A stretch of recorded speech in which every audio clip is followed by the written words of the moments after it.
Olá, seja muito bem-vindo aqui ao meu canal do YouTube. Eu sou Beatriz, médica pneumologista, e hoje eu trouxe a discussão de um caso clínico muito interessante aqui para vocês.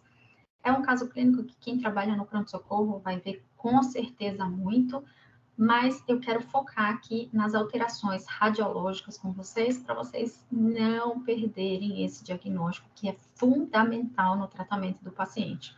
Então, você precisa suspeitar de um diagnóstico para conseguir fazer o tratamento correto. Então, bora lá ver esse caso.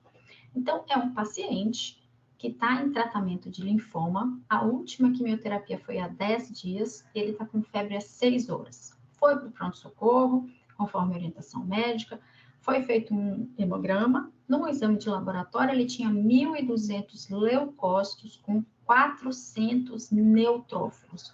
Era um paciente que estava em regular estado geral, com febre, mal-estar, bastante tremor, calafrio, estava com dispneia e tosse pouco produtiva.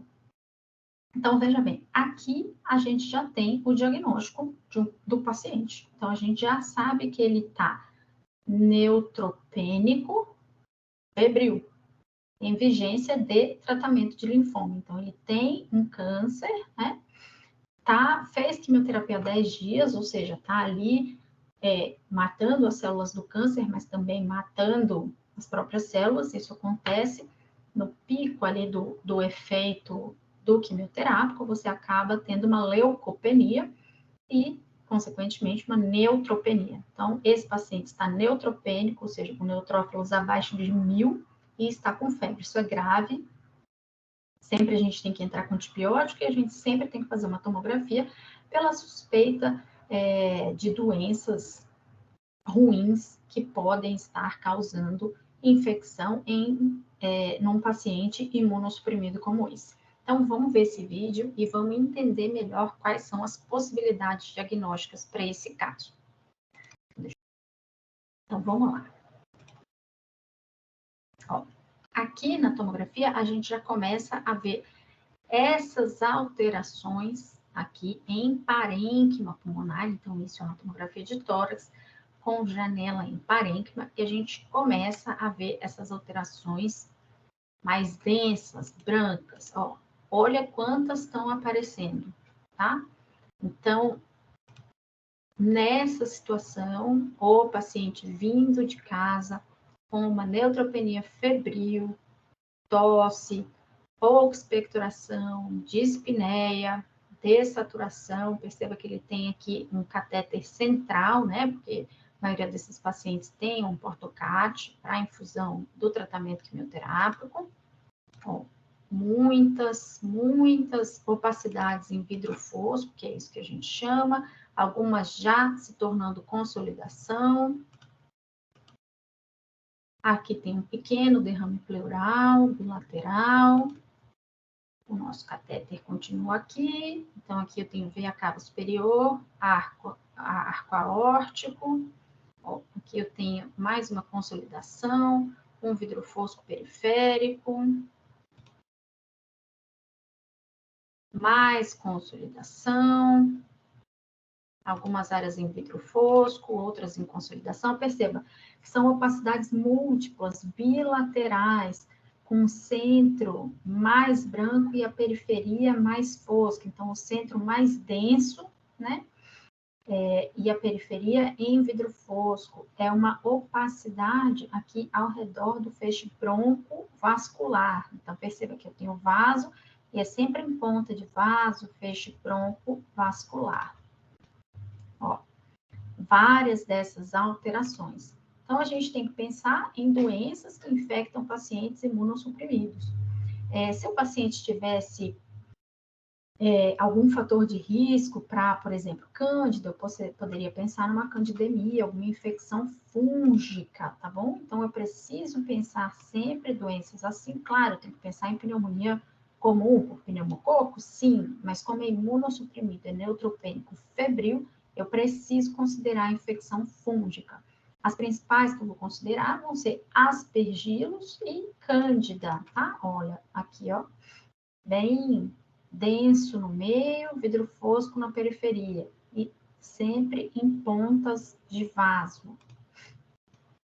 Então, perceba que eu tenho várias opacidades dessas em múltiplas regiões, em ápices, né, lobos superiores, médio, inferior, sempre ao redor, na ponta, ao redor do feixe vascular, né, broncovascular, na ponta do vaso, olha aqui, ponta do vaso, que me mostra que é uma doença infecciosa. Obviamente, eu vou precisar cobrir germes mais comuns, mas essa aqui é uma característica de uma tomografia bem típica de fungo, tá? Esse centro mais denso e a periferia com vidro fosco, que a gente chama de sinal do halo, tá? Tem esse halo ao redor da área mais densa. Então, sinal do halo, a gente marca aqui, e isso é bastante sugestivo de fungo. Então, lembrem-se, atender um paciente com neutropenia febril, viu o sinal do halo, pense em doença fúngica. Ah, você pode repetir o que é sinal do halo? Posso, claro. Ó, sinal do halo é quando a gente tem uma lesão que é mais sólida no meio, tá? Então, que é uma condensação central, mais uma área de vidro fosco ao redor. Tem esse halo de vidro fosco ao redor.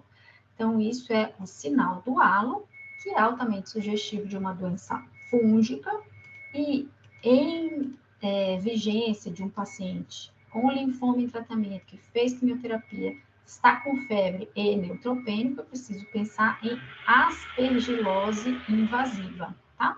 As minhas principais opções para infecção fúngica seriam cândida, mas cândida eu precisaria ter um acesso recente, né? Outros casos, outros fatores de risco. Então, eu preciso pensar nessas opacidades algodonosas ao redor do feixe broncovascular, em ponta de vaso, que tem o centro mais denso e a periferia com esse sombreado aqui, né? Isso é o sinal do halo, que me sugere doença infecciosa fúngica. Nesse caso, eu preciso pensar em aspergilose invasiva. Eu posso cobrir também germes aeróbicos, anaeróbicos, lógico que você vai pedir para esse paciente, você vai internar, vai pedir hemocultura, vai iniciar com um tratamento com antibiótico de amplo espectro e, nesse caso, você também vai usar um antifúngico, que é fundamental pela alta suspeição clínica de aspergilose invasiva, tá?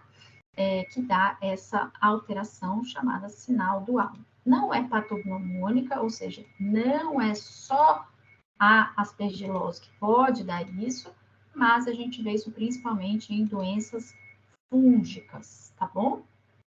Esse paciente precisa ser monitorizado, preferencialmente em ambiente de UTI, porque ele pode descompensar facilmente.